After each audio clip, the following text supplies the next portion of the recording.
Welcome to the Millionaire Journey Podcast. The goal of this podcast is to guide and empower you on your journey towards financial independence. Here's your host, Glenn Gainey. Today, my guest is Kevin Murray, real estate investor operator. Welcome, Kevin. Thanks for having me, Glenn. Yeah, I'm excited to have you on. I've found you on Facebook and never seen you before, so I figured I'd get you on. And if you could, just tell us a little bit about yourself. Sure. I live in Durham, North Carolina, and started out, left a advertising career back in 2021 to jump into the mobile home park space. So we started off with a portfolio of about 250 sites, and now we're about 530 to 550, all pretty much geographically concentrated in central North Carolina. And also doing tiny home community as well. And then, of course, I decided to start up a third venture. We got into land acquisition and development and flipping as well over the past year. So just fallen into every asset class I can imagine, I guess. Yeah, so your first purchase was a 250 unit portfolio. Was that your first real estate purchase ever? Besides the home that my family lives Wow. in, yes. And it was, starting out, it was me and my partner. We thought we were going to buy, a 38 lot community here, and then we'd add on a, 22 pad here, and I would manage them on the side with my W-2. But we ended up finding this thing through a broker relationship. And the broker was like, look, this seller is never going to sell on market. He will never work with a broker. And so he connected us, and it was basically a two-horse race between us and one other group. And it was kind of a ugly, messy portfolio with lots of things in it. And we were like, okay, we'll do it. And we moved quick, and we ended up taking it down. And I left my job to come do this. Nice. So was it capital that you had to raise to buy that? So I am sweat equity, boots on the ground guy. I'm the operator. My partner is capital guy, and he had done a little bit of real estate before. Like had like maybe he started off with a duplex, like 6 or 8 years ago. Then he got like maybe a 12 unit apartment complex, and then he wanted to get into mobile home parks and found this. So he brought probably the majority of the capital, but then he had like buddies that he called up, like literally friends from college or Great. from work that he'd known forever. So it wasn't like a formal fund or anything. It was just like, buddies saying, hey, you want to throw some money in? Sounds like good friends. Yeah, I don't have a whole lot of friends. Absolutely. Yeah, so let's talk about the portfolio. So, like, what is the breakup of a 250 units?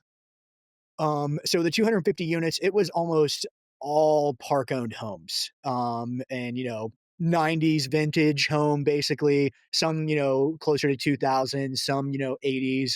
And there was like all the way from a 9 unit community on well water all the way up to 148 pads. So, and they're all in the same county. So the upside there is we got to operate it kind of like, one large community or one portfolio with shared resources. Yeah, so you buy this portfolio, and how close are they proximity wise to each other, each property? A good question. Probably the furthest away they are from each other is like 30 minutes. They're all in the same county. Cool. And when you left your job, what was that conversation like with your wife? I think, having a good business partner is super important, but if you're like, romantically involved, like that's just as important, like a good partnership there. Like, Yeah, my wife trusted me and I said, look, I think, I'm going to take a step back initially, but long term, think this is best for our family. And man, I'll get choked up if I think about it too long. But my wife, she's my hero, man. Like she just yeah, trusted me and she believed in me. And she, if she, I wouldn't have had her support, I never would have done this. yeah, But definitely. also, if I wouldn't have had her, I never would have chased something like this as well. So they Yeah. work together. Yeah, so I have a similar story. We didn't buy it all at once, but my I helped kind of help my business partner build up his the portfolio up to 200. We started raising capital and stuff like that on the side, and I kind of could like I didn't get paid for it, but I was like kind of pointing him in the right direction. My background's property management, and that was about the same amount of units as well. 200 units is when I left my W-2, and a little scary. I was making really good money and then turned into like a lot less money. Yeah. Yeah, and you leave, like, benefits behind as well, like, Yeah. I was about to have my 2nd child, my son. Yep. Through my W-2, I got 4 months paid paternity leave, and I Oh, walked away no. from that. So, that was probably the hardest, part of the that initial move. Yeah, same story. My daughter was born like 6 months after I left my job 6 months after she was born, and it sounded crazy. You're like, "You just had your second daughter," and everybody there's plenty of people to tell you you're crazy, you know? Sure. So, cool. So then you buy this 250 unit, which is a great start. I couldn't imagine what it would be like literally going from 0 to 250. What was the next purchase after that? So we just started attacking heavy in that immediate footprint. So as soon as we got the larger portfolio under contract, we started looking around on the GIS map, literally Google Maps, GIS map, and just starting finding other owners. So we closed on like 60 other pads total, a 40 lot park and like a 21 lot park the same month that we closed on the other because we had a long closing period and we just started looking around in the market. Then from there, we took down 2 parks that were 73 lots total. That was so June we closed on the large portfolio. June we closed on 2 other parks. September we closed on 73 more lots.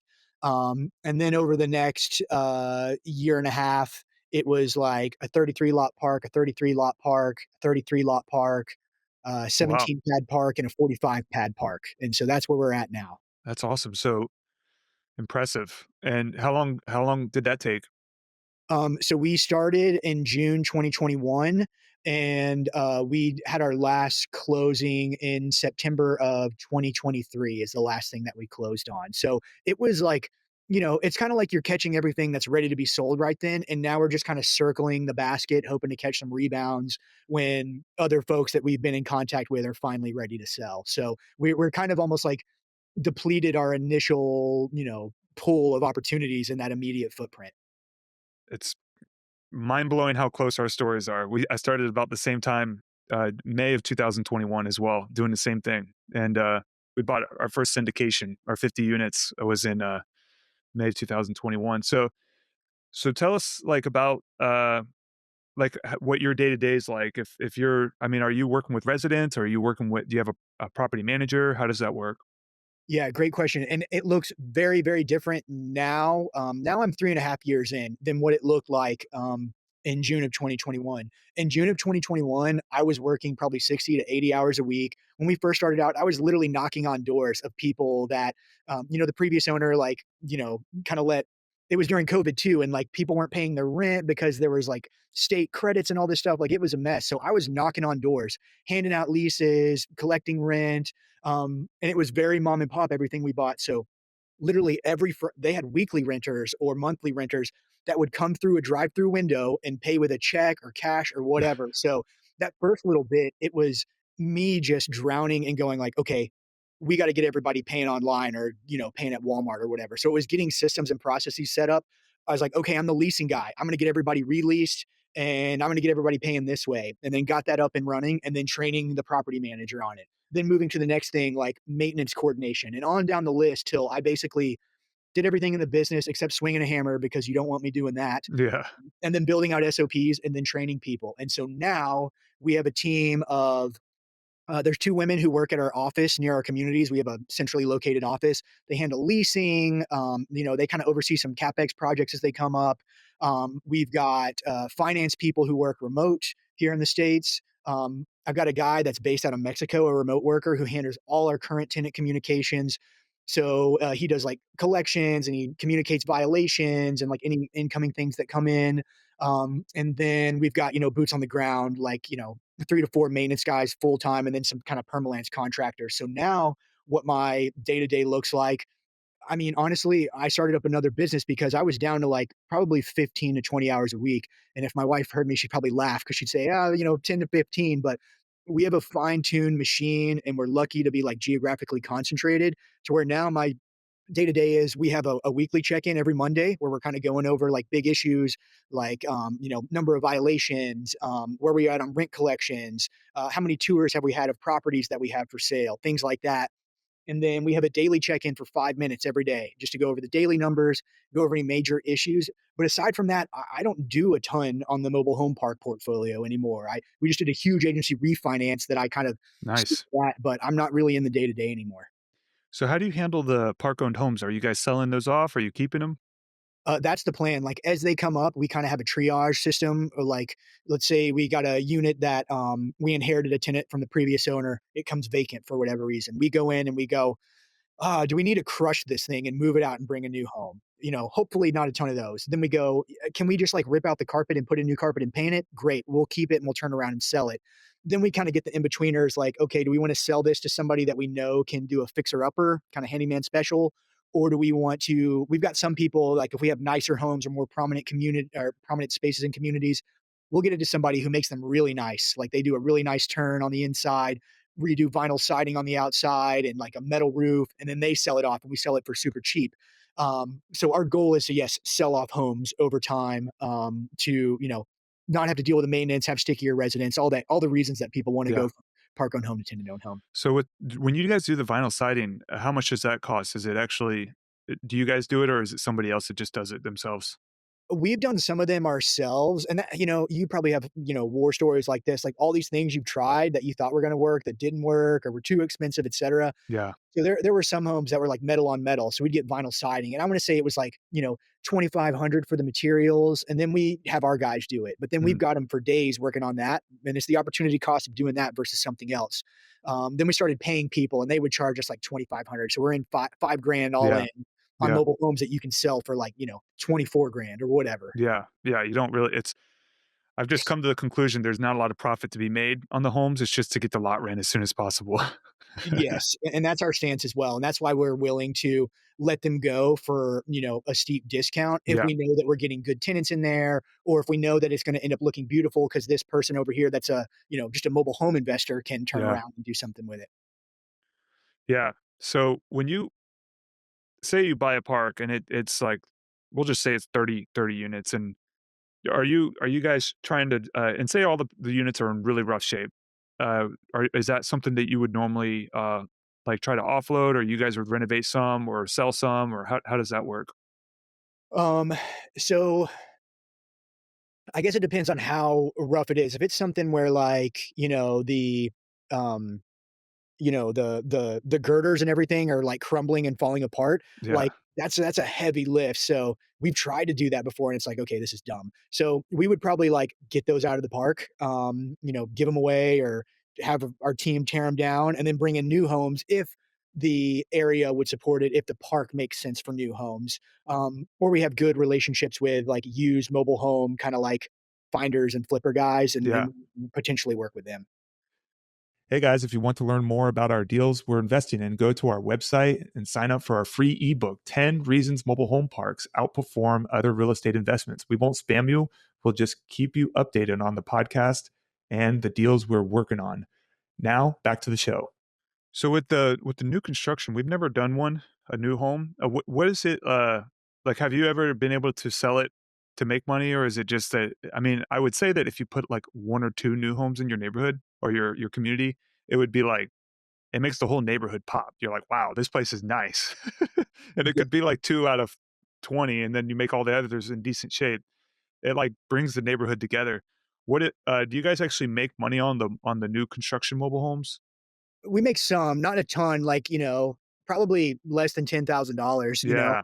but that's the whole point. Like, and when we were doing the vinyl siding on the homes to make them look nice, like we had one park with a bunch of frontage. So we focused on the perimeter. All the Yeah. ones on the perimeter were either, if a home came vacant, we would take that home and move it to a vacant spot we had somewhere else and put a new home at the perimeter. Now, that costs more money than just leaving that home there, but it makes the whole community look nicer, like you said. Yeah. Yeah, it's like the small thing the little things you do that you catch on over time, and it's something like we're walking, through our parks on, Friday with the banks, and it was like a newer lender towards mobile home parks, and it was like we're educating them on mobile homes, and they didn't know much, and, it was a good time, it was just, like, kinda like they're like, "Wow, this is way nicer than I expected." I was like, "Yeah, it's great." I guess our stand they we had a low expectation from them, but it was, one of those things that like we'd point out certain things like skirting is a big deal. If you put skirting in and you turn into you know clutter, trash, no toys, that kind of stuff. Trampolines out. Trampolines, oh my gosh. Yeah. Pools. No. Yeah. Yeah, it's got these gigantic blow up pools that you're like, where did this come from? Yeah. I Yeah. was just talking about this the other day, or this morning. We had this one guy we sold. It was like a fixer upper, like a perfect one that we're talking about. Too much work. We sold it on like a Friday. Come back on Monday, and he made it a double wide, and it was a single wide. So like we come back and it's a double wide. I'm like, what are you doing? We can't have this here. It's like, and then we try to get the electric turned on, and the city's like, no, we can't do that. This is not supposed to be here, and now we're fighting with that. So it's kind of like just another day in the park. So Yeah. Do you find those add-on structures and like, oh, I didn't know that we couldn't do this. It's like, you didn't know that, yeah, you could like do complete demo and reconstruction of a home. Yeah. they did it all on the weekend too. Yeah. I wonder why. Yeah. Yeah. No, yeah. You get all sorts of stories from, or you see, I've seen them before where they were like, it was like a cross, like they had one mobile home going through the middle and like making like a plus sign or whatever. So Yeah. yeah, the ingenuity is strong. Yeah, there is definitely some imagination, and yeah. So now you're in mobile home world, and you're starting to get another itch. What's the next thing? It's a tiny home community, and it's still in North Carolina. It's out near Asheville, and it was a cold call.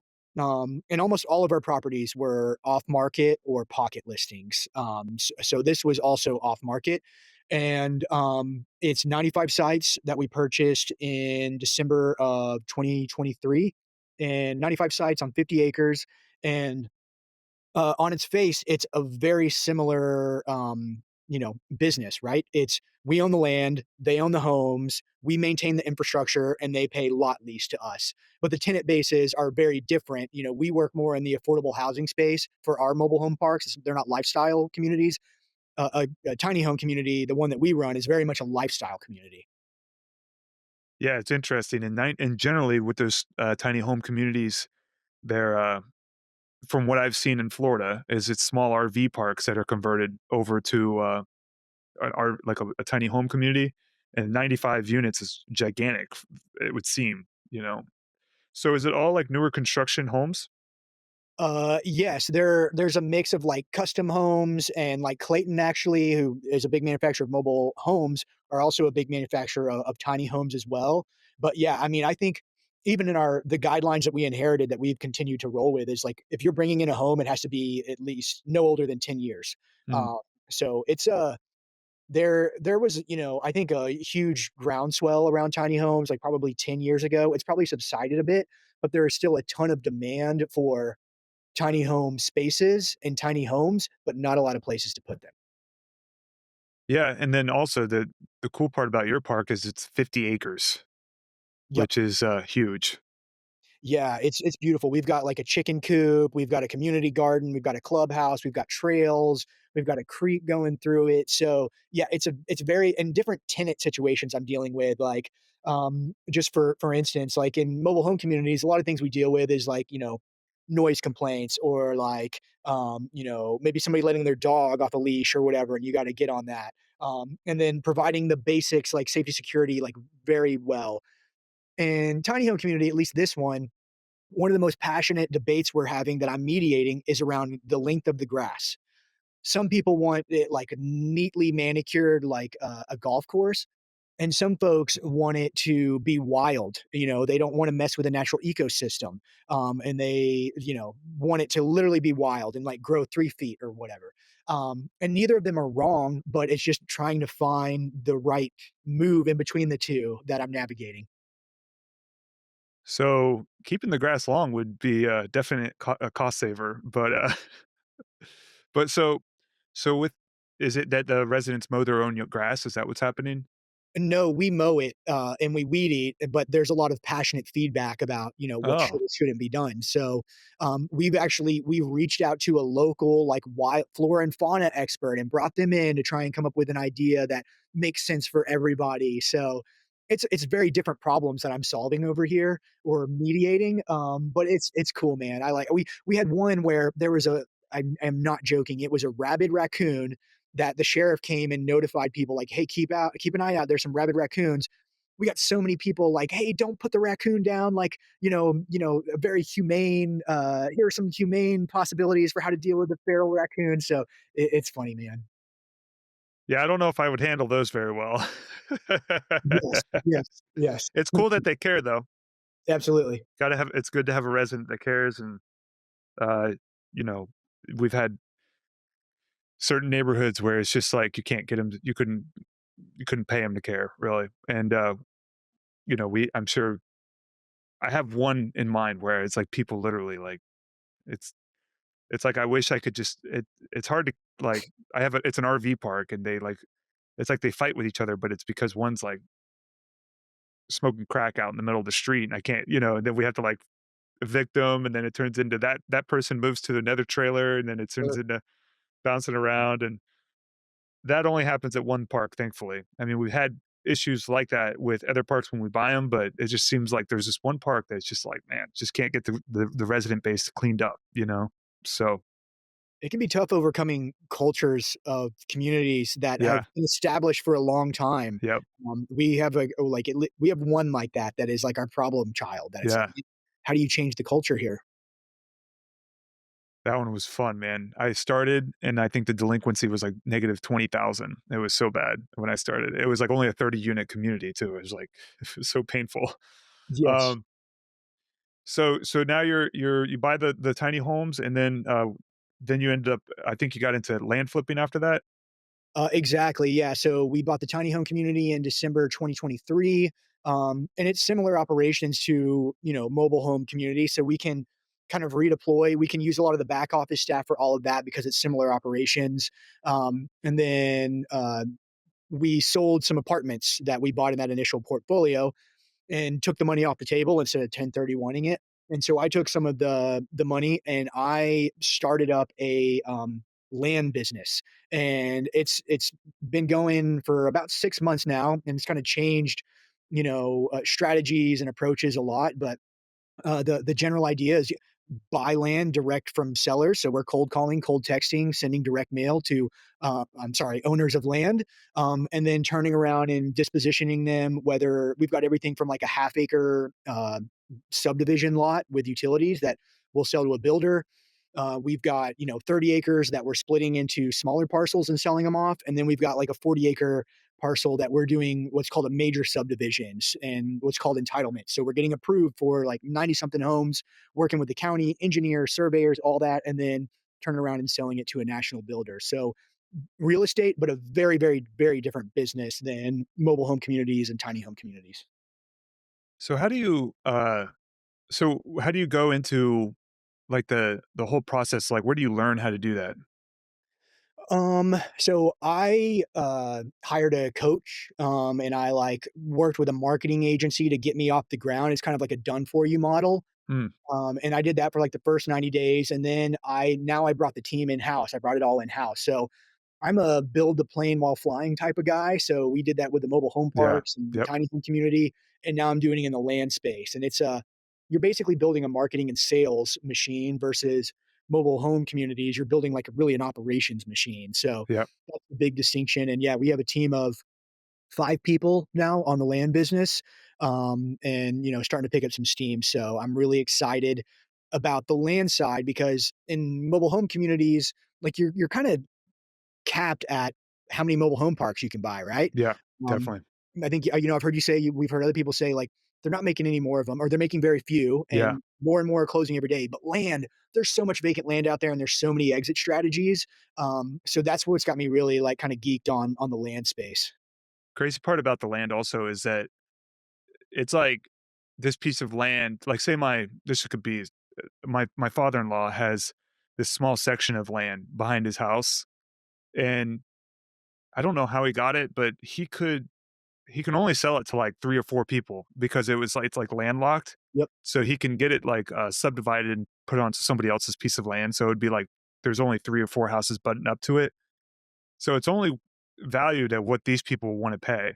and Sure. he'll sell it, but he's not going to sell it for like nothing. So he's held on to it forever. And it's one of those things that it's really for land. It's just really who really wants it, you know? And I know that obviously location matters, but from what I understand is that you can buy it for super cheap and sell it to somebody for, double the price just because of they value it differently than like say the person that sold it to you for, so Yep, absolutely. Yeah, it's always thinking about you're exactly right. I'm always thinking like, okay, who's the buyer for this piece of land? yeah. And sometimes that pool is so small, it's like, I'm not going to search for this needle in a haystack. So yeah, Yeah, yeah. the widest appeal, certainly.